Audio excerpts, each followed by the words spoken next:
اور اصل میں حضرت حسین کے قاتل وہ کوفی ہیں، وہ بزدل، وہ منافق جنہوں نے بیعت کر کے بیعت توڑی۔ اس کے بعد واقعہ حرہ بھی ہوا جو واقعہ کربلا سے بھی بعض اعتبارات سے زیادہ بھیانک اور زیادہ گھناؤنا واقعہ ہے۔ بنو امیہ کی تاریخ ہے جس کو لوگ جانتے ہی نہیں۔ مدینہ کے کچھ لوگوں نے بغاوت کی اور انہوں نے اس کے خلاف فوج بھیجی، اور فوج کو جب مدینہ فتح کر لیا 3 دن کے لیے حلال کر دیا، جو چاہو کرو، یہاں جسے چاہو مارو، جسے چاہو لوٹو، جس کا گھر چاہو برباد کرو، جس عورت کو چاہو ریپ کرو۔ اور یہ مدینہ النبی کے اندر ہوا۔ تو کاٹ کھانے والی ملوکیت کے اندر بہت سے واقعات ہوئے۔ عبداللہ ابن زبیر کھڑے ہوئے، انہوں نے حکومت قائم کی تھی، لیکن یہ کہ وہ تو 6 سال کے لیے کامیاب بھی رہے، ایک حکومت قائم کی، بنو امیہ کے ہاتھ پر بیعت نہیں کی، بالآخر ان کی حکومت بھی ختم ہو گئی۔ پھر حضرت زید کھڑے ہوئے، انہوں نے بغاوت کی، وہ بھی ناکام رہ گئے۔ پھر بنو عباس میں کھڑے ہوئے حضرت نفس زکیہ، حضرت حسن رضی اللہ تعالیٰ عنہ کے اولاد میں سے، وہ بھی ناکام ہو گئے، شہید ہو گئے۔ انہوں نے عوام کو ایسا کھڑا کیا ہے کہ 20,000 سے لے کر 30,000 کے درمیان انسانوں نے جانیں دے دی۔ عورتوں کے جلوس نکلے، شیرخوار بچہ گود میں ہے عورت کے، اور گولی کھا رہی ہے اور مر رہی ہے، گر رہی ہے۔ آپ سوچئے زندگی کتنی عزیز ہوتی ہے، اور شیرخوار بچے کے لیے ماں کی جو زندگی ہے، اس ماں کو اپنی زندگی کتنی عزیز تر ہوگی کہ اپنے لیے نہیں تو اس بچے کے لیے مجھے جینا ہے، لیکن نہیں، گولیاں کھائیں اور گری۔ یہ جذبہ انہی میں ہے۔ واقعہ یہ ہے کہ اہل سنت کے اندر یہ جذبہ نہ ہونے کے برابر ہے۔ یہ میں واشگاف الفاظ میں کہہ رہا ہوں۔ پورے عالم اسلام میں صرف شیعہ ایران ایسا نکلا ہے کہ جس نے بادشاہت کا خاتمہ کیا، باقی سعودی عرب میں بادشاہت بیٹھی ہوئی ہے، ڈٹ کر بیٹھی ہوئی، اربوں ڈالر کا ایک ایک محل بنتا ہے ان بادشاہوں کا، اور سنی سن ہے، سن،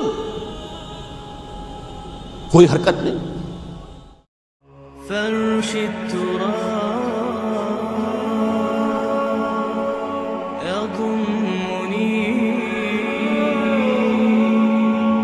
وهو غطاء، کہ وہ ایک شخص کا کارنامہ، وہ یہودی فتنہ گر، وہ روح مصدق کا بروز، ہر تباہ ہونے کو ہے اس کے جنون سے تار تار۔ اسی طرح وہ عبداللہ ابن سبا یہودی فتنہ گر۔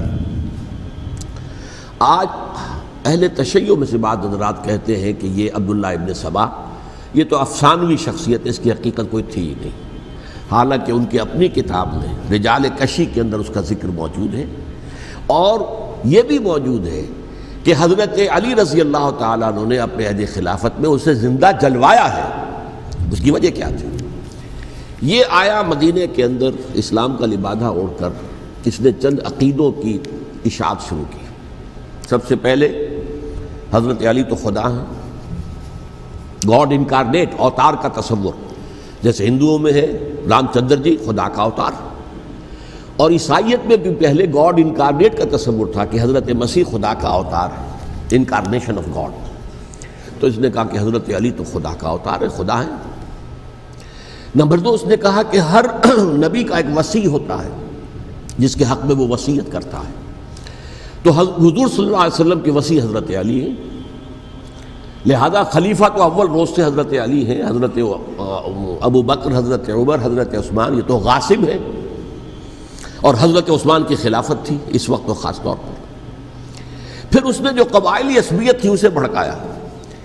پرانی جو عصبیت چل رہی تھی قریش کے اندر، وہ 2 گھرانے ایک دوسرے کے مد مقابل تھے۔ دیکھیے، ایک ہوتا ہے قبیلہ، ایک ہوتا ہے گھرانہ۔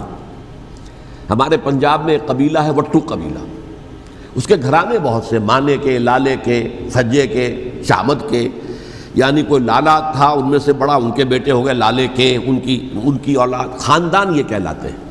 قبیلہ ایک، یہ وٹو قبیلہ۔ تو قبیلہ تھا قریش، اس میں گھرانے بہت تھے، بنو ہاشم، بنو امیہ، بنو تیم، بنو عدی، یہ بہت سے گھرانے تھے۔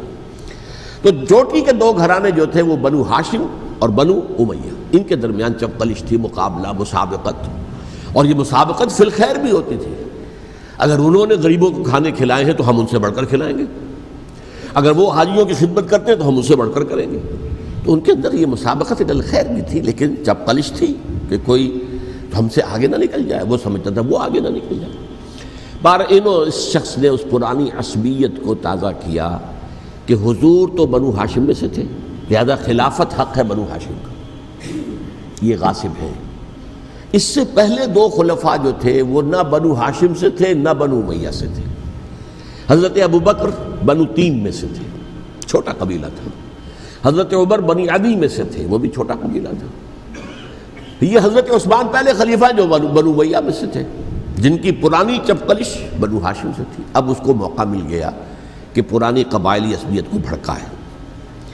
یہ ہے اصل میں اس فتنے کا پس منظر عبداللہ ابن سبا نے جو آ کر پھیلایا ہے، اور اس کی تفصیل میں اس وقت میں نہیں جا سکتا، کیسے یہ فتنہ پروان چڑھا، کیا انہوں نے اسٹریٹجی اختیار کی، کہ یہ کیا کرتے تھے، گروہ بنا کر بھیجتے تھے لوگوں کو، کوفے میں جاؤ تو وہاں پر دمشق کے گورنر کے خلاف اور مصر کے گورنر کے خلاف الزامات لگاؤ، اس نے یہ کیا، وہ غبن کر گیا، وہ یہ کر گیا، وہ خیانت کر رہا ہے، وہ رشتہ داروں کو پال رہا ہے، اور عثمان کے خلاف بھی تقریریں کرو رضی اللہ تعالیٰ عنہ۔ دمشق میں جاؤ تو کوفے کے گورنر کے خلاف، کیونکہ دمشق کے گورنر کے خلاف بات کرو گے تو لوگوں کو معلوم ہوگا کہ یہ جھوٹ بول رہے ہیں، لیکن یہ کہ وہاں تو تم بات کرو کوفے کے گورنر کے خلاف اور مصر کے گورنر کے خلاف اور حضرت عثمان کے خلاف۔ مصر میں جاؤ تو بات کرو کوفے کے اور شام کے گورنر کے خلاف اور حضرت عثمان کے خلاف۔ یہ انہوں نے ایسا اٹھایا، اور اس زمانے میں آپ کو معلوم ہے ذرائع رسل و رسائل تھے نہیں، نہ اس فتنے کی پتہ چل سکا جب تک کہ وہ فتنہ جو ہے پوری طرح برگ و بار لا کر تراور درخت نہیں بن گیا۔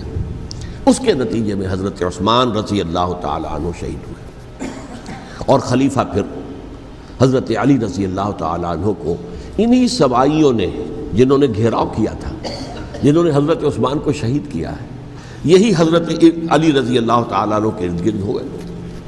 اور حضرت علی رضی اللہ تعالیٰ عنہ بھی نہیں چاہتے تھے خلافت کی بیعت لینا، لیکن آخر کیا کرتے؟ کیا وہ امت کو بغیر خلیفہ کے چھوڑ دیتے؟ حضرت زبیر سے کہا گیا، انہوں نے نہیں مانا، رد کر دی بات۔ حضرت طلحہ سے کہا گیا، انہوں نے نہیں مانا۔ حضرت علی سے کہا گیا، اب عشرہ مبشرہ میں سے یہی تو تھے نا، لہذا انہوں نے تسلیم کر لیا، خلافت ہو گئی۔ لیکن اس کے بعد جو خانہ جنگی ہوئی ہے، اس خانہ جنگی کے نتیجے میں نوٹ کر لیجئے کہ 1,00,000 کے قریب مسلمان ایک دوسرے کی تلواروں اور نیزوں اور برچھیوں اور تیروں سے ختم ہو گئے، ہلاک ہو گئے۔ یہ ہماری تاریخ کا تاریک ترین باب ہے۔ 5 سال، 4.5 سال حضرت علی کی خلافت کے، اور 6 مہینے حضرت حسن کی خلافت کے رضی اللہ تعالیٰ عنہ۔ اس سے کیا ہوا کہ ایک طرف تو اسلام کی جو توسیع ہو رہی تھی، تھمتا نہ تھا کسی سے سیل رواں ہمارا، وہ سیلاب رک گیا، انٹرنل سیبوٹاج ہو گئی نا، اب تو اندر ہی آپس ہی میں اگر دست و گریبان ہو گئے تو باہر اب کیا توسیع کرتے ہیں، وہ توسیع کا عمل رک گیا۔ اور یوں سمجھیے کہ جیسے ٹرک اگر کبھی چل رہا ہو، بھرا ہوا ہو، لوڈڈ، اور وہ چڑھائی چڑھ رہا ہو، تو اگر کہیں موشن ٹوٹ جائے، ٹرک کو رکنا پڑے، تو ڈرائیور کے جان پر بن جاتی، اس لیے کہ اس کو دوبارہ سٹارٹ کرنا، اور جبکہ وہ چڑھائی پر ہے، انکلائن پر ہے، آسان کام نہیں ہوتا، خطرہ ہوتا ہے وہ پیچھے جو ہے وہ نہ جائے۔ اور پہاڑی علاقوں میں آپ کو معلوم ہے ذرا پیچھے چلے جانے کا مطلب جو ہے بہت خطرناک جو ہے نتیجہ نکل سکتا ہے۔ بہرحال حضرت علی رضی اللہ تعالیٰ عنہ نے اپنے خلافت میں ایک کام یہ کیا، اب اس کی کیا مصلحتیں تھیں یہ تو انہی کے علم میں ہوگا، ہم قیاس کر سکتے ہیں، اور میں اس میں نہیں جانا چاہتا۔ ابھی تک خلافت کا مرکز تھا مدینہ منورہ، حضرت ابوبکر، حضرت عمر، حضرت عثمان، وہیں جہاں حضور صلی اللہ علیہ وسلم رہے تھے اور جہاں پر کہ حضور مدفون تھے۔ لیکن حضرت علی نے اپنا مرکز جو ہے وہ کوفہ بنا دیا۔ اچھا، اس کی ایک ظاہری وجہ یہ سمجھ میں آتی ہے کہ اسلام کا جو پھیلاؤ ہو گیا تھا، وہ سلطنت اتنی وسیع ہو گئی تھی کہ مدینہ منورہ بہت جنوب میں اور بڑے صحرا کو عبور کر کے جانا ہوتا تھا۔ کوفہ جبکہ ایسی مقام پر تھا کہ جہاں سے مشرقی راستہ جا رہا ہے ایران کو، عراق کے اندر تو ہے وہ شہر کوفہ، اور پھر ایران اور خراسان اور ہندوستان کو راستہ جا رہا ہے، وہیں سے شمال کی طرف جا رہا ہے، شام کی طرف اور ترکی کی طرف، اور وہاں سے پھر یہ کہ مغربی افریقہ کو بھی کنٹرول کرنا، جو شمالی افریقہ کو وہ بھی آسان تھا۔ بہرحال حضرت علی نے کوفہ کو اپنا مرکز بنایا، اور نتیجہ یہ ہوا کہ سبائیوں کا بھی مرکز وہی بن گیا، چونکہ انہوں نے اپنے آپ کو گردا گرد رکھا حضرت علی کے رضی اللہ تعالیٰ عنہ۔ اب ظاہر بات ہے کسی پرٹیکولر پرسن کے خلاف تو کوئی مقدمہ موجود تھا نہیں، بلکہ جب جنگ جمل ہو رہی تھی، ابھی جنگ نہیں ہوئی تھی، حضرت عائشہ، حضرت طلحہ، حضرت زبیر وہ لے کر آئے تھے ایک لشکر اس مطالبے کے لیے کہ حضرت عثمان کے قاتلوں کو سزا دی جائے، قصاص لیا جائے۔ حضرت علی رضی اللہ تعالیٰ عنہ سے گفت و شنید ہو رہی تھی، حضرت علی جو ہے اس پر آمادہ ہو گئے کہ ٹھیک ہے، میں جو بھی قاتلین عثمان ہیں ان کو گرفتار کر کے سزا دوں گا۔ عین اسی وقت کوفے کی مسجد کے اندر جو ہے 10,000 کا مجمع کھڑا ہو گیا، ہم سب قاتل عثمان ہیں، لو ہم سے بدلہ کہاں سے لوگے؟ اور انہوں نے کیا کیا، جاتے ہی جنگ چھیڑ دی۔ جب چھڑ جائے تو یا مرو یا مارو، اس کے علاوہ تو کوئی چارہ کار ہوتا ہی نہیں۔ ایک رات میں 10,000 مسلمان شہید ہوئے، جن میں 2 عشرہ مبشرہ میں سے حضرت زبیر اور حضرت طلحہ رضی اللہ تعالیٰ عنہ۔ تو یہ صورت تھی، سبائیوں نے گھیراؤ کیا حضرت علی کا رضی اللہ تعالیٰ عنہ۔ حضرت معاویہ دعوے دار نہیں تھے خلافت کے، قطعاً نہیں، ان کا صرف ایک دعویٰ تھا، اور وہ یہ تھا کہ عثمان کے قاتلوں کو گرفتار کرو، یا خود سزا دو یا ہمارے حوالے کرو، ہم اس سے قصاص لیں گے۔ اس لیے کہ قبیلہ بنو امیہ کا تھا اور حضرت امیر معاویہ بنو امیہ میں سے، تو ایک خاندانی طور پر جو ہے ہم قصاص لیں گے ان سے جنہوں نے قتل کیا ہے حضرت عثمان کو۔ لیکن یہاں ظاہر بات ہے کہ حضرت علی رضی اللہ تعالیٰ عنہ کی طرف سے مطالبہ یہ ہوتا تھا، تم پہلے میری بیعت کرو، میرے ہاتھ مضبوط کرو تاکہ میں ان کے خلاف کوئی اقدام کر سکوں۔ لیکن انہیں یہ اندازہ تھا کہ اگر میں نے بیعت کی تو ظاہر بات ہے کہ حضرت علی تک پہنچنے سے پہلے مجھے گردن اڑا دیں گے یہ لوگ، اس لیے کہ سبائی جو ہے وہ آپ کو گھیرے ہوئے۔ بہرحال ایک عجیب الجھاؤ، ایک ڈائلیما تھا جس کی وجہ سے یہ جنگ چلتی رہی، اور حضرت علی رضی اللہ تعالیٰ عنہ کو انہی کے شیعان علی ہی کے اندر سے وہ جماعت علیحدہ ہوئی تھی جس کو ہم خوارج کے نام سے جانتے ہیں، اور ایک خارجی ملجم ابن ملجم ہی نے حضرت علی کو شہید کیا رضی اللہ تعالیٰ عنہ۔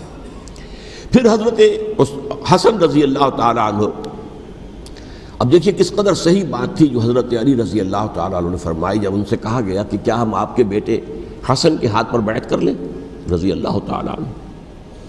فرمایا نہ میں تمہیں اس کا حکم دیتا ہوں نہ میں اس سے روکتا ہوں، یہ تمہارا معاملہ ہے، امرہم شورا بینہم، تم اپنے باہمی مشورے سے جو فیصلہ کرو گے ٹھیک ہے، میں نہ حکم دیتا ہوں نہ روکتا ہوں۔ اس کا کیا مطلب ہے؟ باپ کے بعد بیٹے کی خلافت ہرگز حرام نہیں ہے، ورنہ کہتے کیسے ہو سکتا ہے میرا بیٹا؟ نہیں، یہ نہیں کہا آپ نے۔ حضرت عمر سے بھی کہا گیا تھا کہ اپنے بیٹے کو نامزد کر دیں، عبداللہ ابن عمر کو، تو انہوں نے جواب میں کیا کہا؟ اسے تو طلاق دینی بھی نہیں آتی۔ انہوں نے اپنی کسی زوجہ کو طلاق دی تھی اور اس میں جو صحیح ترین طریقہ ہے وہ اختیار نہیں کیا تھا، انہیں طلاق دینی تک نہیں آتی تو میں اسے خلیفہ بنا دوں۔ یہ نہیں کہا تھا کہ باپ کے بعد بیٹا خلیفہ نہیں ہو سکتا، یہ تو نہیں تھا، کہیں حرام نہیں ہے، نہ کتاب و سنت میں، نہ کوئی حدیث ہے، نہ کہیں قرآن مجید میں۔ تو حضرت علی نے بھی فرمایا رضی اللہ تعالیٰ، نہ میں روکتا ہوں نہ حکم دیتا ہوں، یہ تمہارا اپنا معاملہ ہے۔ بہرحال حضرت حسن رضی اللہ تعالیٰ عنہ نے حضرت امیر معاویہ سے صلح کر لی، خلافت ان کے سپرد کر دی۔ دیکھیے میں حضرت ابوبکر، حضرت عمر، حضرت عثمان، حضرت علی کے ساتھ حضرت حسن کے دور خلافت کو بھی خلافت راشدہ میں سے سمجھتا ہوں، اور تبھی 30 سال پورے ہوتے ہیں اس حدیث کے مطابق کہ حضور نے فرمایا خلافت 30 برس رہے گی پھر ملوکیت آ جائے گی۔ تو حضرت حسن کا بہت بڑا کارنامہ یہ ہے کہ اس خانہ جنگی کا دروازہ بند کر دیا، اور یہ پیشن گوئی تھی حضور کی صلی اللہ علیہ وسلم حضرت حسن کو، جب بچے تھے حضور کے انتقال سے پہلے، میرا یہ بیٹا مسلمانوں کے 2 گروہوں میں صلح کرائے گا، یہ حضور کی پیشن گوئی تھی، اور وہ پیشن گوئی حضرت حسن کے علم میں بھی ہوگی یقیناً۔ بہرحال انہوں نے صلح کی حضرت امیر معاویہ کے ساتھ رضی اللہ تعالیٰ عنہ، خلافت ان کے حوالے کر دی، اور کچھ شرائط تھیں طے ہو گئی، اللہ خیر سلام۔ حضور کی تو یہ پیشن گوئی جو ہے صحیح ثابت ہوئی کہ میرا یہ بیٹا مسلمانوں کے 2 بڑے گروہوں کے درمیان صلح کرا دے گا، اور سبائیوں نے انہیں تانے دیے، یا عار المومنین، اے مومنوں کے لیے موجب عار، موجب شرم، تم نے بزدلی دکھائی ہے، تم نے امیر معاویہ کو خلیفہ تسلیم کر لیا، تم نے بزدلی دکھائی، معاذ اللہ ثم معاذ اللہ ثم معاذ اللہ۔ اب میں کچھ باتیں حضرت امیر معاویہ کے بارے میں کہنا چاہتا ہوں، اس لیے کہ وہاں اس میں نے حضرت معاویہ کے بارے میں یہ تو بہت شدت کے ساتھ کہا تھا، اور میں اب بھی اس پر قائم ہوں اور پوری طریقے سے قائم ہوں۔ میرا مستقل موقف یہی ہے کہ حضرت معاویہ رضی اللہ تعالیٰ عنہ کے دور خلافت کو ہم خلافت راشدہ میں شامل نہیں سمجھتے، اہل سنت میں سے کوئی بھی نہیں سمجھتا. لیکن اس کے ساتھ میں نے حضرت امیر معاویہ کے کچھ مناقب بھی بیان کیے تھے تاکہ پلڑا جو ہے ترازو کا اس کے دونوں پلڑے سامنے آ جائیں.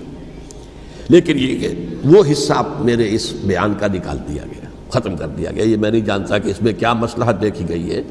اس میں تو کسی کے لیے کوئی معاملہ ایسا نہیں تھا کسی کے جذبات کو جو ہے وہ ٹھیس پہنچانے والا.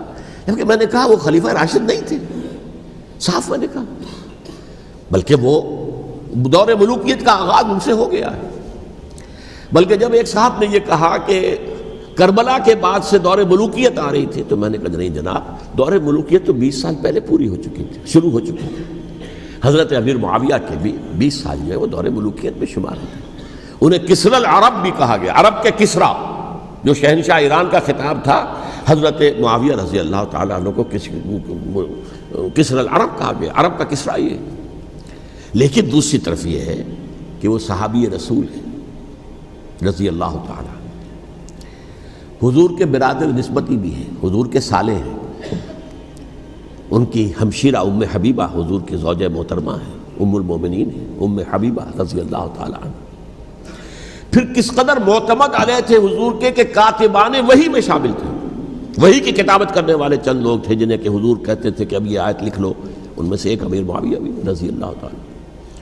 تو بڑے توازن کی ضرورت ہے. دیکھیے صحابہ کرام کا جہاں تک تعلق ہے، اہل سنت کا موقف یہ ہے کہ صحابہ تو کلہم عدول، صحابہ سب کے سب نیک نیت ہیں اور ان کی روایت جو ہے قبول کی جائے گی، رد نہیں کی جائے گی، ان پر کوئی جرح و تعدیل نہیں ہوگی.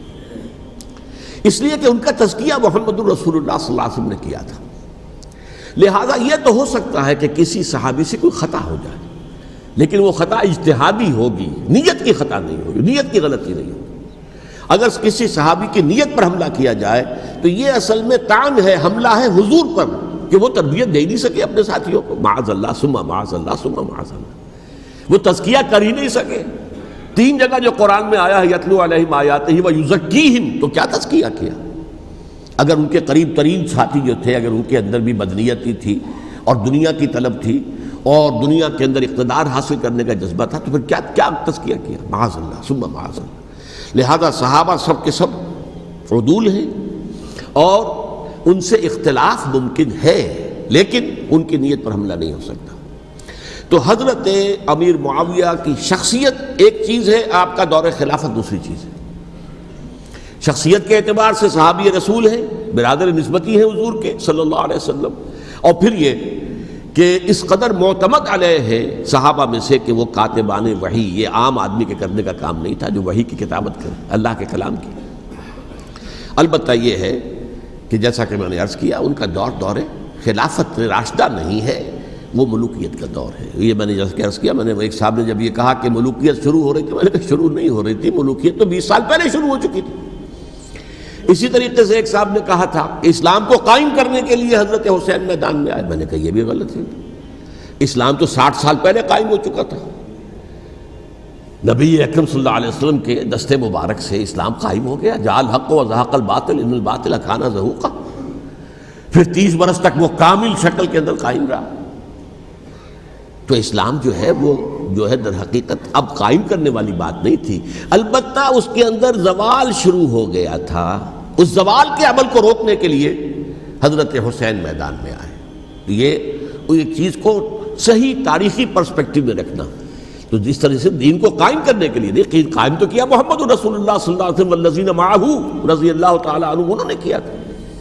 ہاں اب جو ہے وہ اپنی اس شاندار حیثیت سے نیچے گرنے لگا تھا. وہ میں بعد میں عرض کروں گا کہ میں نے اسے کیا عرض کیا تھا کہ یہ اس زوال کو روکنے کے لیے کسی طریقے سے یہ اپنی اصل حقیقت میں قائم رہے. یہ حضرت حسین رضی اللہ تعالیٰ عنہ کی سعی تھی.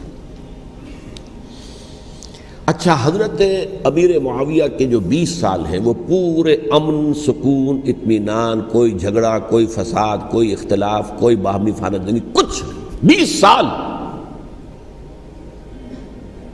یہ بھی تاریخ کی بڑی چشم کشا حقیقت ہے جو عام طور پر لوگوں کے علم میں نہیں ہے. سبائی بھی دبتے رہے. حضرت امیر معاویہ کی حکومت اتنی مضبوط تھی، کنٹرول، کہ ان کو کچھ سر اٹھانے کا موقع نہیں ملا. موجود تھے دب کے رہے. جیسا کہ میں نے کہا ریولوشن کے آخری مرحلے پر آ کر جو مخالفین ہیں وہ دب جاتے ہیں کہ پھر دیکھیں گے موقع ملے گا تو پھر لیں گے ان سے حساب کتاب. 20 سال رہے ہیں پورے امن کے. 10 سال کے بعد یعنی درمیان میں ہے حضرت امیر معاویہ کا عہد خلافت.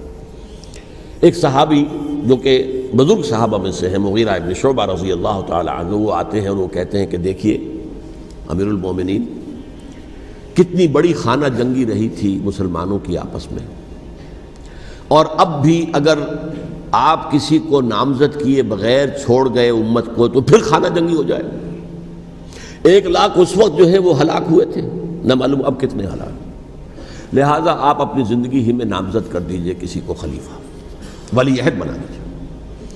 حضرت امیر معاویہ نے ابتداءً جو ہے انکار کیا نہیں، لیکن ان کے دلائل ایسے تھے وزنی، اور میں سمجھتا ہوں کہ وہ بات صحیح تھی جو مغیرہ ابن شعبہ نے کہی، اس لیے کہ اب صحابہ کرام میں سے جو کبار صحابہ تھے وہ تو سب دنیا سے رخصت ہو چکے تھے.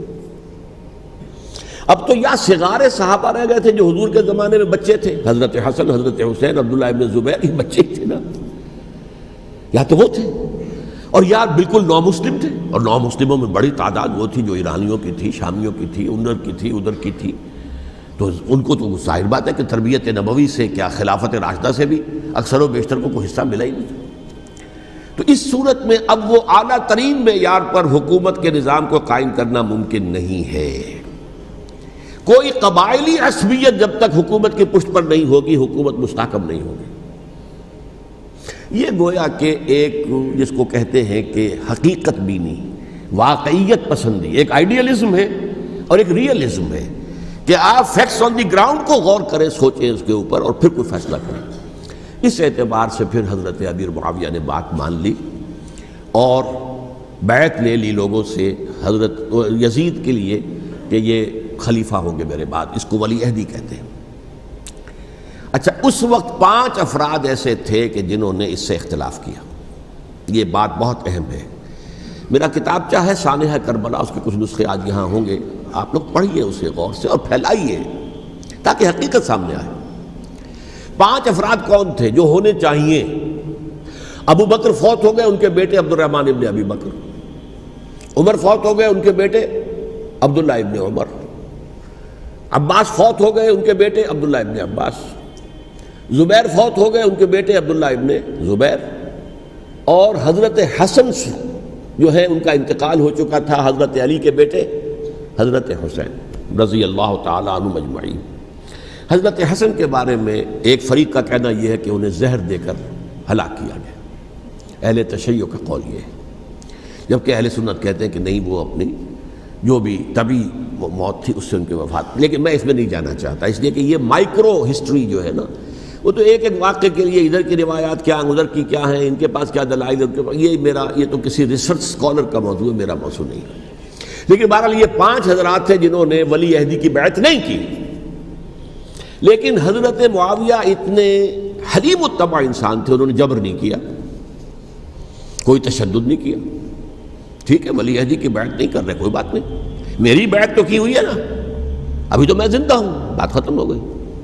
میری بیعت کو تو نہیں توڑا انہوں نے، فسخ بیعت نہیں کی. اس اعتبار سے انہوں نے نہ کوئی تشدد کیا، نہ جبر کیا، نہ کوئی مواخذہ کیا. لیکن جب امیر معاویہ کا انتقال ہو گیا، اب ولی عہدی کی بجائے وہ اب خلافت کی بیعت ہوئی. سب لوگوں نے بیعت کر لی. ان 5 میں سے ایک فوت ہو چکے تھے. حضرت عبد الرحمن ابن ابی بکر فوت ہو چکے رضی اللہ تعالی. 4 تھے، ان 4 میں ایک اختلاف ہوا. 2 کی رائے یہ تھی، عبداللہ ابن عمر، عبداللہ ابن عباس، کہ اگرچہ یہ کام غلط ہوا ہے، اسلام کی روح کے منافی ہوا ہے، یہ بادشاہت کی بنیاد پڑ رہی ہے، لیکن یہ بات ایسی نہیں ہے کہ اس کی بنا پر ہم خانہ جنگی شروع کروا دیں، امت کے اندر خون خرابہ کروائیں، فساد کروائیں. لہذا انہوں نے بیعت کر لی. اب کوئی اگر یہ کہے معاذ اللہ کہ وہ بک گئے تھے یزید کے ہاتھ میں، معاذ اللہ ثم معاذ اللہ، وہی بات آپ اختلاف کر سکتے ہیں کہ انہیں نہیں کرنی چاہیے تھی، یہ کوئی رائے رکھے، مجھے اختلاف نہیں.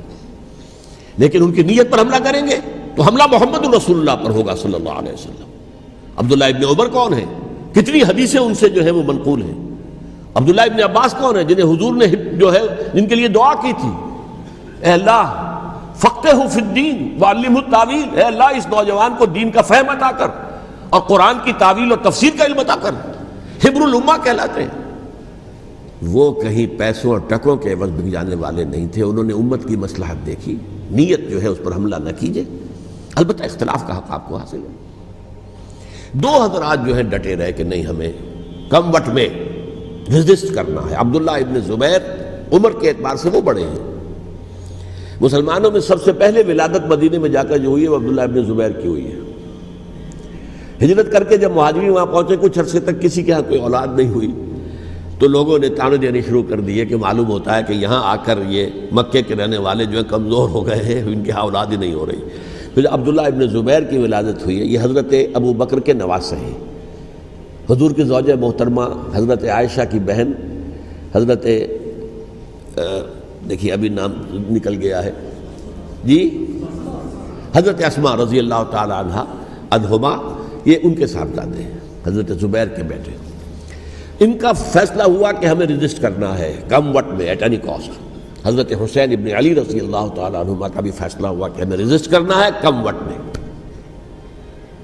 البتہ ان میں بھی ایک اختلاف ہو گیا، یعنی یہ دو تو جڑے رہے، ان دو میں اختلاف ہو گیا۔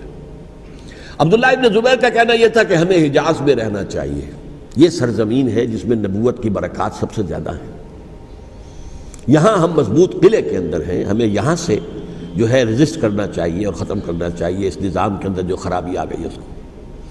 حضرت حسین رضی اللہ تعالیٰ عنہ کے پاس خطوط کا تانتا بنا ہوا تھا، کوفے سے لوگ خط لکھ رہے تھے، آئیے آئیے آئیے، ہم آپ کے ہاتھ پر بیعت کریں گے، ہم آپ کے ہاتھ پر بیعت کریں گے، ہم آپ کے ہاتھ پر بیعت کریں گے۔ یہی وہ کوفہ جو حضرت علی کا دارالخلافہ رہا تھا اور جو پھر سبائیت کا گڑھ بن گیا تھا۔ چنانچہ حضرت حسین نے حضرت مسلم بن عقیل کو بھیجا وہاں پر کہ میرے نمائندے کی حیثیت سے جا کر وہاں پر بیعت لو۔ 10-12 ہزار افراد نے بیعت کر لی، لیکن اس کے بعد یزید کی طرف سے گورنر بنا کے بھیجا گیا ابن زیاد کو۔ ابن زیاد نے آ کر جو تشدد کیا اور سختی کی تو سب کے سب بیعت توڑ کر اور سب منحرف ہو گئے۔ مخلصین تو وہ تھے نہیں، الکوفی لایوفی، کوفی جو ہے وہ تو کوئی وعدہ وفا کرنے والا ہوتا ہی نہیں، بیعت توڑ دی۔ فمن نقص فانما ينقص على نفسه، بیعت کے بعد بیعت توڑ دینا بہت بڑا گناہ ہے، توڑ دی۔ ادھر اطلاع مل گئی حضرت حسین کو، چل چکے تھے وہ، راستے میں تھے کہ وہاں تو مسلم بن عقیل شہید ہو گئے اور سب لوگوں نے بیعت توڑ دی۔ اب واپس جانا چاہتے تھے لیکن مسلم بن عقیل کے بیٹے جو ہے اڑ گئے۔ یہ عرب کی اپنی ایک جو ہے پرانی ان کی حمیت اور ان کا قبائلی نظام کہ اب ہم اپنے والد کے خون کا قصاص لیے بغیر نہیں جائیں گے۔ حضرت حسین رضی اللہ تعالیٰ عنہ کی مروت اور شرافت کہ یہ میرا ساتھ دینے کے لیے آئے تھے، اب میں ان کا ساتھ نہ دوں تو یہ تو شرافت اور مروت کے خلاف ہے۔ کہا اچھا چلو چلتے۔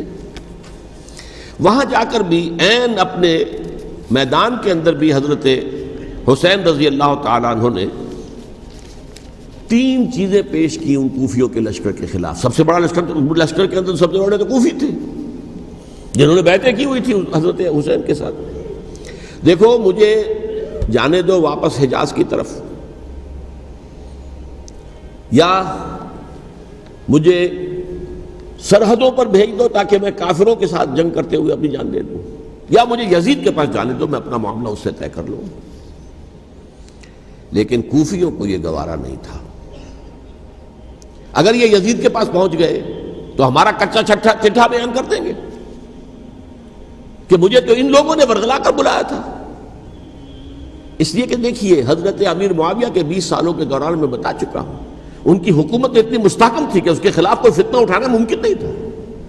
اب چونکہ ایک چینج اوور ہوا تھا، اور چینج اوور میں آپ کو معلوم ہوتا ہے کہ ایک جس کو کہتے ہیں every thing is in the melting پاٹ، ابھی تو یہ درمیان کے اندر معاملہ ہے، تو انہیں موقع ملا، سر اٹھایا حضرت حسین رضی اللہ تعالیٰ عنہ کو، جو خطوط لکھے جس کے کہ تھیلے کے تھیلے اور بوریوں کی بوریاں بھری ہوئی حضرت حسین کے ساتھ تھی، وہ کہا کہ آئیے ہم آپ سے بیعت کریں گے۔ انہوں نے نہیں مانا، اور اصل میں حضرت حسین کے قاتل وہ کوفی ہیں، وہ بزدل، وہ منافق جنہوں نے بیعت کر کے بیعت توڑی، اور اب وہ آ گئے کہ اگر یہ حسین رضی اللہ تعالیٰ عنہ بچ کر کہیں یزید کے پاس پہنچ گئے تو پھر ہمارا کچا چٹھا جو ہے وہ سامنے آ جائے گا اور ہماری پھر شامت آ جائے گی، لہذا انہوں نے قتل کیا حضرت حسین کو رضی اللہ تعالیٰ عنہ۔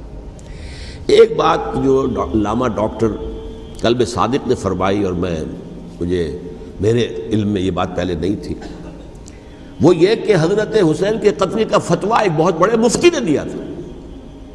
یہ بات بھی ذرا سمجھ لیجیے، حضرت حسین رضی اللہ تعالیٰ عنہ کے قتل کا فتویٰ ایک بہت بڑے مفتی نے دیا تھا۔ کیوں دیا تھا؟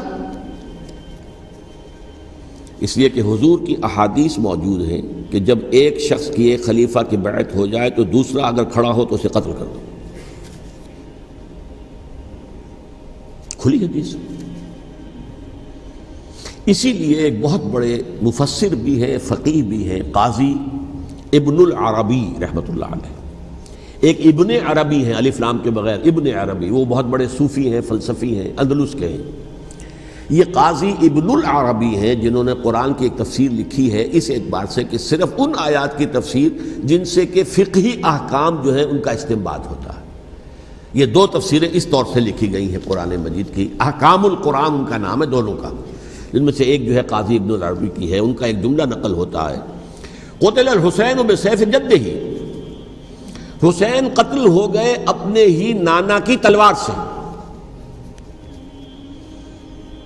وہ تلوار کیا تھی؟ جب کسی کی بیعت ہو چکی ہو پھر کوئی کھڑا ہو مدعی خلافت، قتل کر دو۔ میرے نزدیک حضرت حسین مدعی خلافت نہیں تھے، یہ بات اس وقت سامنے لوگوں کے نہیں آئی، بلکہ حکومت نے یہ باور کرا دیا کہ یہ تو باغی ہے، یہ مدعی ہے خلافت کے۔ انہوں نے تو دعویٰ نہیں کیا خلافت کا، وہ تو صرف اس عمل کو روکنے کے لیے میدان میں آئے تھے۔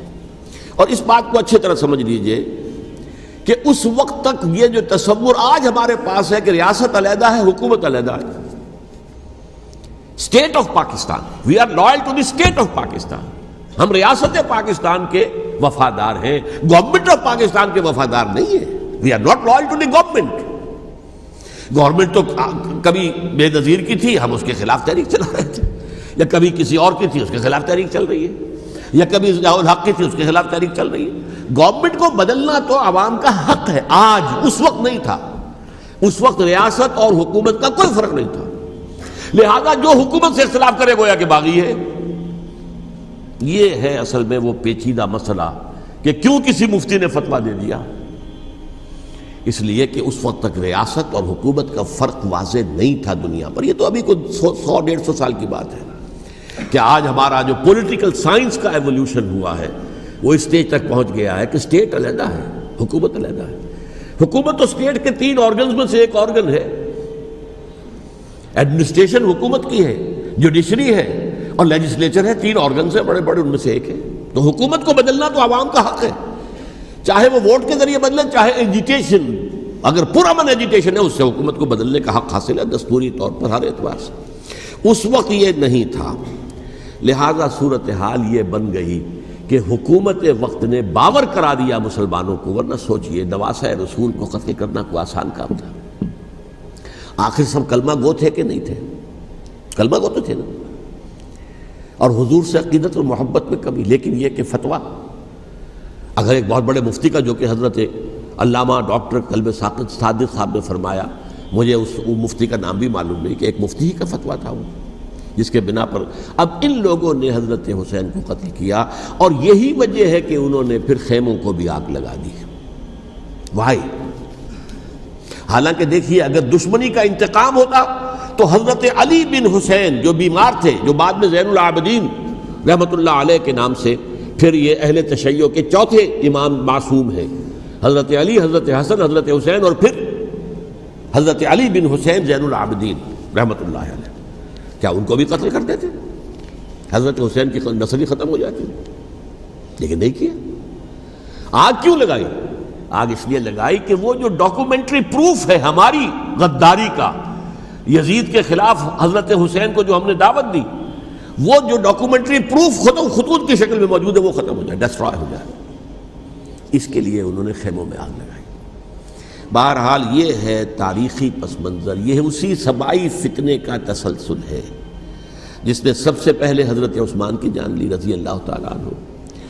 5 سال تک مسلمانوں میں خانہ جنگی رکھی، حضرت علی کو پھر شہید کیا، اور اس کے بعد جو ہے 20 سال حضرت امیر معاویہ کے تو سر نہیں اٹھا سکے، لیکن پھر جب ایک چینج اوور ہو رہا تھا تو اس وقت انہوں نے موقع غنیمت سمجھا کہ اب کھڑے ہو جاؤ اور اب دوبارہ ایک فتنہ جو ہے اس کو امت کے اندر پیدا کر دو.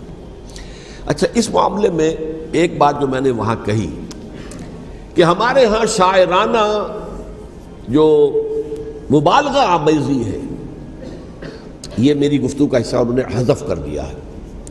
اور میں نے ایک سنی شاعر، بہت بڑے عالم، جن کے حوالے سے آج بھی میری تقریر ہوگی خالق جناح ہال میں، مولانا محمد علی جوہر کے ایک شعر کے حوالے سے کہا کہ قتل حسین اصل میں مرگ یزید ہے، اسلام زندہ ہوتا ہے ہر کربلا کے بعد. میں نے کہا بالکل محمل شعر ہے، اسلام مرا ہی نہیں تھا، زندہ ہونے کا کیا سوال. اور اگر کسی درجے میں مزمحل یا زخمی ہوا تھا تو وہ تو رہا، کربلا کے بعد بھی رہا، یزید کی حکومت بھی رہی، بنو امیہ کی حکومت بھی چلی، کوئی تبدیلی تو نہیں آئی. یہ کیا کہہ رہے ہیں؟ اسلام زندہ ہوتا ہے کربلا کے بعد. میں نے کہا اسلام مرا نہیں تھا. جیسے میں نے یہ کہا کہ ملوکیت جو ہے وہ اب شروع نہیں ہوئی، ملوکیت تو 20 برس پہلے شروع ہو چکی تھی حضرت امیر معاویہ کے. لیکن ظاہر بات ہے کہ حضرت حسن نے، حضرت حسین نے اس کو قبول کیا، اور حضرت حسین نے تو پھر 10 سال تک ولی عہدی جو تھی چاہے بیعت نہیں کی، لیکن اس کے خلاف میدان میں آ کر چیلنج تو نہیں کیا. اس اعتبار سے یہ معاملہ جو ہے اسلام زندہ ہوتا ہے کربلا کے بعد، یہ بے تکی بات ہے. ہاں، حضرت شاہ اسماعیل شہید رحمۃ اللہ علیہ کی اگر میں تشبیہ کو، تمثیل کو سامنے رکھوں تو اسلام کی عمارت 6 منزلہ ہے، 6ٹھی منزل ٹاپ کی وہ گر گئی، 5 منزلیں انٹیکٹ تھیں، اسلام مرا نہیں تھا.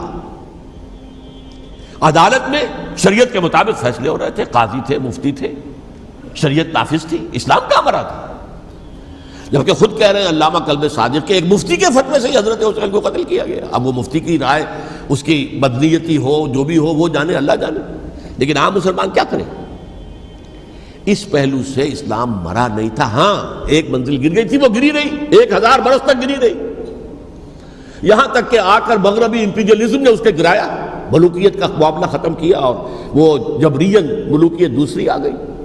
ورنہ وہی بادشاہی چلی ہے، بلکہ دور بنو امیہ میں وہ بادشاہی پوری طرح اس نے بالوں پر نہیں نکالے تھے، اصل باروں پل تو اس نے نکالے ہیں دور بنو عباس میں آ کر. اور پھر سلاطین جو ہے ترک، جو ترک خلفاء ہے، ان کا بھی بادشاہت تھی، اور کیا تھا، وہ خلافت تو نہیں تھی.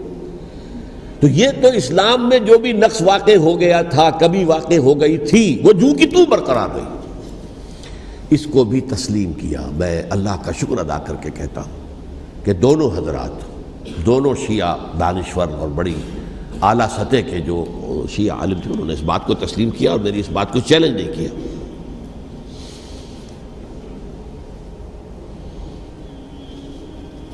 اصل میں تیسری بات میں نے یہ کہی کہ دیکھیے حضرت حسین رضی اللہ تعالی عنہ کی اس شہادت کے بعد، اس کے بعد واقعہ حرہ بھی ہوا، جو واقعہ کربلا سے بھی بعض اعتبارات سے زیادہ بھیانک اور زیادہ گھناؤنا واقعہ بنو امیہ کی تاریخ ہے، جس کو لوگ جانتے ہی نہیں. مدینہ کے کچھ لوگوں نے بغاوت کی اور انہوں نے اس کے خلاف فوج بھیجی، اور فوج کو جب مدینہ فتح کر لیا، 3 دن کے لیے حلال کر دیا، جو چاہو کرو، یہاں جسے چاہو مارو، جسے چاہو لوٹو، جس کا گھر چاہو برباد کرو، جس عورت کو چاہو ریپ کرو. اور یہ مدینہ النبی کے اندر ہوا. تو کاٹ کھانے والی ملوکیت کے اندر بہت سے واقعات ہوئے. عبداللہ ابن زبیر کھڑے ہوئے، انہوں نے حکومت قائم کی تھی، لیکن یہ کہ وہ تو 6 سال کے لیے کامیاب بھی رہے، ایک حکومت قائم کی، بنو امیہ کے ہاتھ پر بیعت نہیں کی، بالآخر ان کی حکومت بھی ختم ہو گئی. پھر حضرت زید کھڑے ہوئے، انہوں نے بغاوت کی، وہ بھی ناکام رہ گئے. پھر بنو عباس میں کھڑے ہوئے حضرت نفس زکیہ، حضرت حسن رضی اللہ تعالیٰ عنہ کے اولاد میں سے، وہ بھی ناکام ہو گئے، شہید ہو گئے. پھر یہ سمجھ لیا گیا کہ اب یہ جہاں تک 6ٹھی منزل ہے وہ تو دوبارہ تعمیر نہیں ہو سکتی. یہ تو جس کی لاٹھی اس کی بھینس، جس کے پاس طاقت ہوگی اس کی حکومت ہوگی، جس کا قبیلہ زیادہ قوی ہوگا، جس قبیلے میں زیادہ عصبیت ہوگی، مضبوط ہوگا، متحد ہوگا، طاقتور ہوگا، اسی کی حکومت ہوگی. البتہ اس کے نیچے لوگوں کے اخلاق کی اصلاح کرو، صوفیاء کرام نے وہ کام اپنے ذمے لیا، اور بالکل وہی کام ہے کہ جو ائمہ اہل بیت کرتے رہے۔ حضرت حسن کی اولاد میں پھر حضرت علی بن حسین رضی اللہ تعالی، حضرت حسین کی اولاد میں پھر امام محمد باقر، امام محمد جعفر صادق، اور اس کے بعد بھی 5 اور، کسی نے بغاوت نہیں کی۔ جیسے علماء کرام کام کر رہے تھے اور جیسے صوفیاء کرام کام کر رہے تھے، ایسے ہی وہ مسلمانوں کی علمی تربیت، روحانی تربیت و تزکیہ کر رہے تھے۔ کسی نے حکومت کو چیلنج نہیں کیا۔ نوٹ کر لیجیے اس بات کو۔ حضرت علی نے بھی چیلنج نہیں کیا تھا، حضرت حسن نے چیلنج نہیں کیا، خود صلح کر لی۔ تو ائمہ اہل بیت جو 12 یہ گنتے ہیں، جن میں سے آخری جو ہے حضرت مہدی کو تو ابھی ظاہر ہونا ہے، ان کے عقیدے کے مطابق وہ روح پوش ہیں، وہ ظاہر ہوں گے، لیکن 11 حضرات کے بارے میں یہ کہ حضرت حسین کے سوا کسی نے بھی چیلنج نہیں کیا وقت کے نظام کو، اور حضرت حسین نے بھی اس مغالطے پر کیا کہ کوفی ساتھ دیں گے، اور یہ موقع ہے کہ یہ جو 6ٹھی منزل اسلام کی گر گئی ہے اسے دوبارہ تعمیر کر دیا جائے۔ انہوں نے خلافت کا دعویٰ نہیں کیا تھا، یہ انہیں عوام کو مغالطے میں مبتلا کیا گیا کہ یہ خلافت کا مدعی ہو کر سامنے آیا۔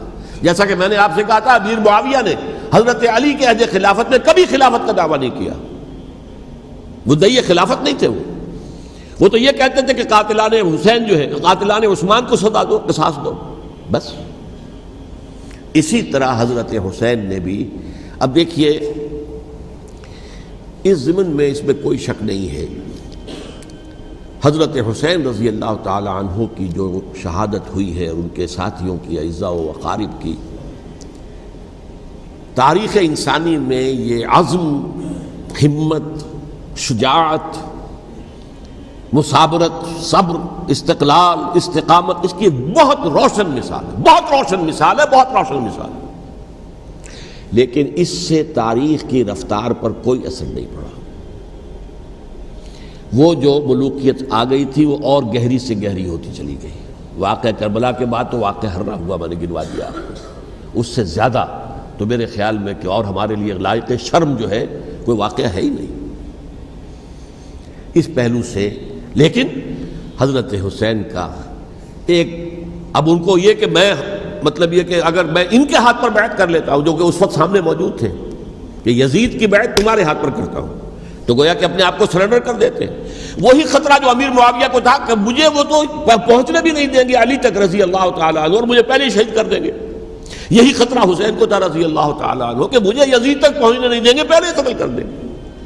اور ویسے بھی یہ ایک شرافت، مروت اور حمیت اور غیرت اور عزت نفس کا تقاضا بھی تھا کہ بھائی معاملہ ہے یزید کا، میرا مجھے وہاں جانے دو، اللہ اللہ خیر سنا، یو کین اسکورٹ می، میرے دائیں بائیں چلو تاکہ میں کہیں اور بھاگ نہ جاؤں تمہارے خیال میں، مجھے وہاں پہنچا دو، میں وہاں پہ جا کے اس سے معاملہ کر لوں۔ لیکن انہوں نے قتل کیا، اصل قاتلان کوفی، وہی سبائی۔ البتہ یہ ہے کہ اس واقعے کی جو یادگار ہے اس میں کوئی شک نہیں ہے کہ اس نے مسلمانوں میں سے ایک گروہ کے دل میں قربانی اور شہادت کا جذبہ بہت پیدا کیا، اس میں کوئی شک نہیں۔ اور جس طریقے سے کہ عاشورہ محرم میں یاد منائی جاتی ہے، جس طریقے سے اس نے اہل تشیع کے اندر قربانی کا جذبہ بے انتہا پیدا کر دیا، اگرچہ وہ جذبہ بروئے کار نہیں آتا، اس لیے کہ ان کے ہاں یہ عقیدہ ہے، یہ طے ہے کہ جب تک حضرت مہدی ظاہر نہیں ہوں گے ہم کسی کے خلاف بغاوت نہیں کریں گے۔ یہ پوری تاریخ میں ان کا معاملہ رہا، تمام جو ہے ائمہ اہل بیت کا معاملہ رہا، جب تک مہدی نہیں آتے keep sitting and keep waiting, wait and see, that's all. یہ تو خمینی صاحب نے کیا ہے، آیت اللہ خمینی صاحب نے، کہ انہوں نے یہ ایران کے شیعوں کو باور کرایا کہ بھائی جب آئیں گے حضرت مہدی آ جائیں گے، لیکن ہم اب ہاتھ پر ہاتھ رکھ کر بیٹھے رہیں، باطل کو چیلنج بھی نہ کریں، ہمیں کچھ تو کرنا چاہیے، وہ ہاتھ پاؤں ہلانے چاہیے، اور کچھ نہیں تو مہدی کا راستہ جو ہے صاف کرنا چاہیے، تمہید کرنی چاہیے، ان کے راستہ ہموار کیا جائے۔ تو یہ ان کی بڑی عظمت ہے آیت اللہ خمینی صاحب کی کہ اہل تشیع ایران کے جو ہے ان سے انہوں نے یہ بات منوا لی کہ ہم بالکل انرٹ نہیں بیٹھے رہیں گے، بلکہ اب انہیں نائب امام قرار دے کر اور ولایت فقیہ کے فلسفے کے حوالے سے یہ دو چیزیں ان کی جو ہیں بنیادی فلسفے کی ہیں، وہ اس وقت میرا موضوع نہیں ہے۔ انہوں نے عوام کو ایسا کھڑا کیا ہے کہ 20,000 سے لے کر 30,000 کے درمیان انسانوں نے جانیں دے دی، عورتوں کے جلوس نکلے، شیرخوار بچہ گود میں ہے عورت کے اور گولی کھا رہی ہے اور مر رہی ہے، گر رہی ہے۔ آپ سوچئے زندگی کتنی عزیز ہوتی ہے، اور شیرخوار بچے کے لیے ماں کی جو زندگی ہے اس ماں کو اپنی زندگی کتنی عزیز تر ہوگی کہ اپنے لیے نہیں تو اس بچے کے لیے مجھے جینا ہے، لیکن نہیں، گولیاں کھائیں اور گری۔ یہ جذبہ انہی میں ہے۔ واقعہ یہ ہے کہ اہل سنت کے اندر یہ جذبہ نہ ہونے کے برابر ہے۔ یہ میں واشگاف الفاظ میں کہہ رہا ہوں۔ پورے عالم اسلام میں صرف شیعہ ایران ایسا نکلا ہے کہ جس نے بادشاہت کا خاتمہ کیا، باقی سعودی عرب میں بادشاہت بیٹھی ہوئی ہے، ڈٹ کر بیٹھی ہوئی،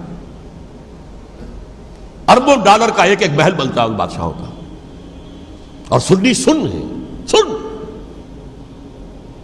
کوئی حرکت نہیں۔ وہ تو اب جو حرکت ہو رہی ہے وہ اینٹی امریکن حرکت ہے جو ہو رہی ہے، وہ در حقیقت وہ مسئلہ بالکل دوسرا ہے جو اس وقت ہو رہا ہے، لیکن یہ کہ عالم اسلام میں کوئی تحریک ایسے نہیں اٹھی۔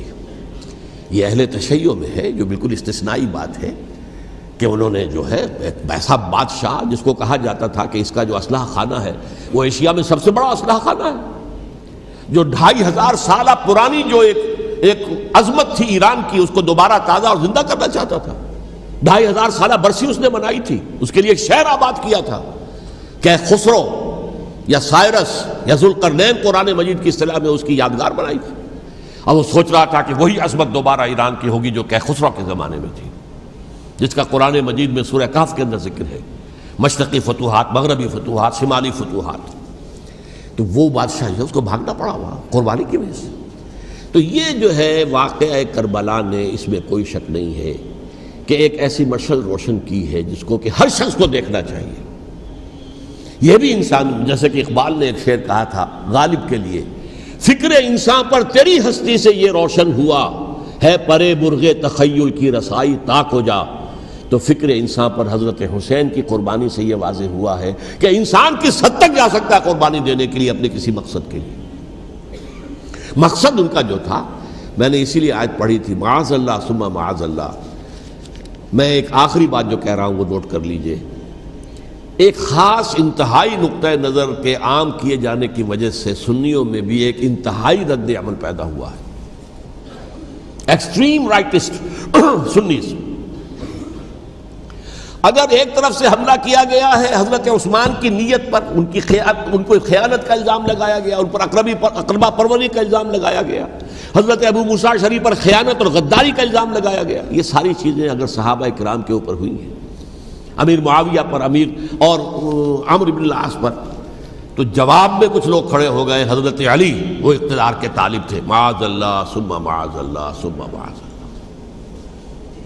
یہ اہل سنت کا موقف نہیں ہے۔ حضرت حسین اقتدار کے طالب تھے، ہرگز نہیں، ہرگز نہیں، ہرگز نہیں۔ وہی اصول جو میں نے بتایا تھا سب کے لیے لاگو رہے گا، وہ امیر معاویہ کے لیے ہے تو حضرت علی کے لیے بھی ہے، حضرت حسین کے لیے بھی ہے۔ یہ نیک نیت ہے، آپ ان کی کسی رائے سے اختلاف کر سکتے ہیں لیکن ان کی نیت پر حملہ نہیں کریں گے۔ نیت پر حملہ کریں گے آپ کا ایمان بالرسالت جو ہے وہ مجروح ہو جاتا ہے۔ یہ رسول کے ساتھ بھی ہے، رسول نے ان کا تزکیہ کیا، یتلو علیہم آیاتہ ویزکیہم، اس کا سارا عمل محمد کا کیا ہوا ہے صلی اللہ علیہ وسلم۔ تو صحابی کے معاملے میں یہ ہمارے ہاں ان کو اہل سنت جو ہیں جو معتدل مزاج کے، اور اکثریت ان کی، یہ تو چند لوگ ہیں، ذرا قلم چلا لیتے ہیں تو ان کی بہت سی کچھ چھوٹی چھوٹی کتابیں بھی شائع ہو گئی ہیں بہت، لیکن انہیں اہل سنت نے قرار دیا ناسبی یا خارجی۔ جیسے خوارج نے کہا تھا حضرت علی بھی کافر ہیں اور حضرت امیر معاویہ بھی کافر ہیں، حضرت عمرو بن العاص بھی کافر ہیں، معاذ اللہ ثم معاذ اللہ۔ ایسے ہی کچھ لوگ حضرت حسین پر بھی الزام لگاتے ہیں کہ اقتدار کی ہوس اور طلب کے اندر انہوں نے یہ سارا سفر کیا تھا، اور بس یہ ہے کہ وہ جو بازی تھی وہ ہار گئے، اللہ اللہ خیر صلی اللہ، اس سے آگے کیا ہے معاملہ، نہیں، معاذ اللہ ثم معاذ اللہ۔ اسی لیے میں نے آیت آج جو پڑھی تھی ایک اور جو بہت بظاہر آپ کو معلوم ہوئی ہوگی، غیر متعلق ہے میرے آج کے عنوان سے، تلک الدار الآخرۃ نجعلھا للذین لا یریدون علوا فی الارض ولا فسادا۔ یہ سورہ قصص کے آخری آیات میں سے، دیکھو یہ آخرت کا گھر جو ہے وہ ہم خاص کر دیں گے ان لوگوں کے لیے جو اس زمین میں اپنے اقتدار کے طالب نہیں ہوتے. زمین میں اقتدار کے طالب ہوگے فساد ہو جائے گا. تم بھی طالب میں بھی طالب، جھگڑا ہوگا، لڑائی ہوگی، دنگا ہوگا، فساد ہوگا. تلک الدار الآخرۃ نجعلھا للذین لا یریدون علوا فی الارض ولا فسادا. جو لوگ زمین میں اپنے اقتدار کے طالب اور اس کے نتیجے میں فساد پیدا کرنے والے نہیں ہیں، ان کے لیے ہم نے آخرت کا گھر خاص کیا ہے. والعاقبۃ للمتقین، اور عاقبت جو ہے، انجام کار، آخرت جو ہے وہ تو متقیوں کے لیے ہے.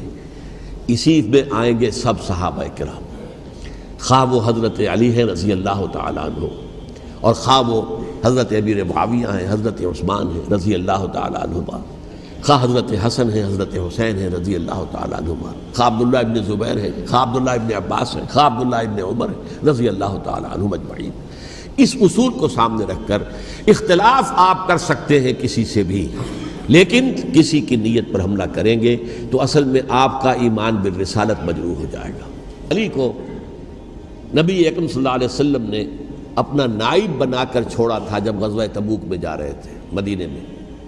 حضرت علی نے کہا بھی کہ مجھے آپ عورتوں کے ساتھ بٹھا کے جا رہے ہیں. فرمایا تمہارا مقام میرے ساتھ وہی ہے جو موسیٰ کے ساتھ ہارون کا تھا. ہارون کو چھوڑ کر گئے تھے نا یہودیوں کے پاس جب گئے تھے تورات لینے کے لیے، تو تمہارا وہی مقام ہے میرے ساتھ. تو یہ حضرت علی ہے رضی اللہ، ان کے بارے میں میرا، ان کی کیا عظمت میری نگاہ میں. تو یہ 3 کتابچے ہیں، مجھے نہیں معلوم تیسرا یہاں ہے یا نہیں ہے. بہرحال آپ لوگوں کو ریکمینڈ کر رہا ہوں کہ ان کا مطالعہ کریں. اب یہ کہ آخری بات یہ کہ اصل ہمارے کرنے کا کام کیا ہے. دیکھیے کیوں نہیں کیا کسی نے بھی خروج کا معاملہ، وہ میں واضح کر چکا ہوں. بغاوت نہیں کی، کیوں؟ ایک تو ریاست اور حکومت میں فرق نہیں تھا. ذرا کھڑا ہو اور وہ باغی قرار پائیں گے، واجب القتل ہو جائیں گے، فتوے کی زد میں آ جائیں گے. یہ معاملہ تھا. اور دوسرے یہ کہ عمارت پوری گری نہیں تھی، ایک منزل گری تھی نا. آج ہم کہاں کھڑے ہیں؟ پوری عمارت گری ہوئی ہے. نہ شرعی عدالتیں ہیں، نہ شرعی فیصلے ہیں، نہ احکام الہی نافذ ہیں، نہ حدود اور قصاص کے معاملات ہیں، کچھ بھی نہیں. ہمارا فرض کیا ہے؟ حضرت حسین کی مدح کرتے رہیے، تعریف کرتے رہیے، صحابہ کرام کی مدح کرتے رہیے، مدح صحابہ، اس کے لیے مجلسیں قائم ہو رہی. بھائی کر کیا رہے ہو؟ تھے تو آبا وہ تمہارے ہی، مگر تم کیا ہو؟ ہاتھ پر ہاتھ دھرے منتظر فردا ہو. تلک امۃ قد خلت لہا ما کسبت ولکم ما کسبتم. وہ تو ایک امت تھی جو چلی گئی، اللہ کے ہاں پہنچ گئے. جو کچھ انہوں نے کمایا وہ ان کے لیے، تمہارے لیے نہیں ہے. تمہارے لیے وہ ہوگا جو تم کماؤ گے.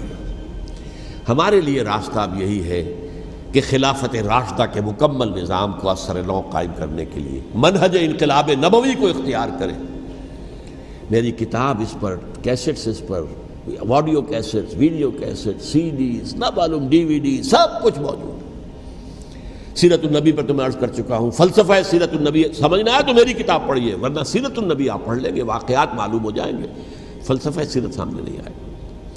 اس کا آپ مطالعہ کریں گے میری کتاب سے. اور دوسرے یہ کہ یہ خلافت قائم کرنے کے لیے جو جد و جہد ہم کر رہے ہیں، تحریک خلافت پاکستان جس کا میں داعی ہوں ادنا سا، وہ تنظیم نہیں ہے، میں اس کا امیر نہیں، وہ ایک تحریک ہے. جیسے تحریک پاکستان کہلاتی تھی جس کی تنظیم تھی مسلم لیگ، پارٹی کا نام مسلم لیگ تھا، لیکن تحریک پاکستان. اس طرح تحریک خلافت پاکستان وہ ہم نے چلائی ہے تنظیم اسلامی کے تحت. یہ خلافت جب پہلی چلی تھی آج سے 84 سال قبل، نومبر 1921 میں خالق دینہ ہال میں وہ مقدمہ چلا تھا، جس کے نتیجے میں بڑے بڑے جو لیڈر تھے ہمارے، مولانا محمد علی جوہر اور مولانا حسین مدنی اور مولانا ابوالکلام آزاد، ان سب کو 2 سال کی قید کی سزا سنائی گئی تھی. بغاوت، مقدمہ بغاوت، یہ خالق دینہ ہال تھے. اسی میں سن 91 یا 92 میں میں نے 3 دن تقریریں کی تھیں، جن میں آج سے پھر میں 3 تقریریں کرنے والا ہوں. ایک آج شام کو، ایک کل شام کو رات 9 بجے، آج بھی کل بھی، ایک پرسوں اتوار کی صبح کو 10 بجے ہے کیا 11 بجے. تو ان میں آپ حضرات شرکت فرمائیں تاکہ اصل جو ہمارے کرنے کا کام ہے، تاریخ کو بھی سمجھنا چاہیے، تاریخ کے عوامل کیا ہیں، کیا پس پردہ عوامل کار فرما تھے، کیا کسی شے کی اصل حقیقت ہے، وہ سمجھنا چاہیے. لیکن یہ ہے کہ اس اعتبار سے میں نے جب یہ لفظ استعمال کیا تھا اس مذاکرے میں لپ سروس، کہ یہ ہم صرف لپ سروس کرتے رہے، مدح کے بیان کرتے رہے، منقبت بیان کرتے رہے، حضور کی نعتیں کہتے رہے، تو اس سے تو بات نہیں بنے گی جب تک کہ وہ فرض منصبی شہادت علی الناس کا جو ہمارے ذمے ہے بحیثیت امت محمد صلی اللہ علیہ وسلم اس کو ادا نہ کرے۔ مجھے خوشی ہے کہ اس کی بھی تائید دونوں حضرات نے کی، ہاں یہ لپ سروس کا معاملہ ہے۔ اللہ تعالی حضرت حسین کے نقش قدم پر چلتے ہوئے، بلکہ اصل میں تو ہمارے لیے اسوہ رسول ہے محمد صلی اللہ علیہ وسلم کا، اس پر چلتے ہوئے ہم پاکستان میں اسلام کا نظام خلافت قائم کرنے کی جد و جہد کریں۔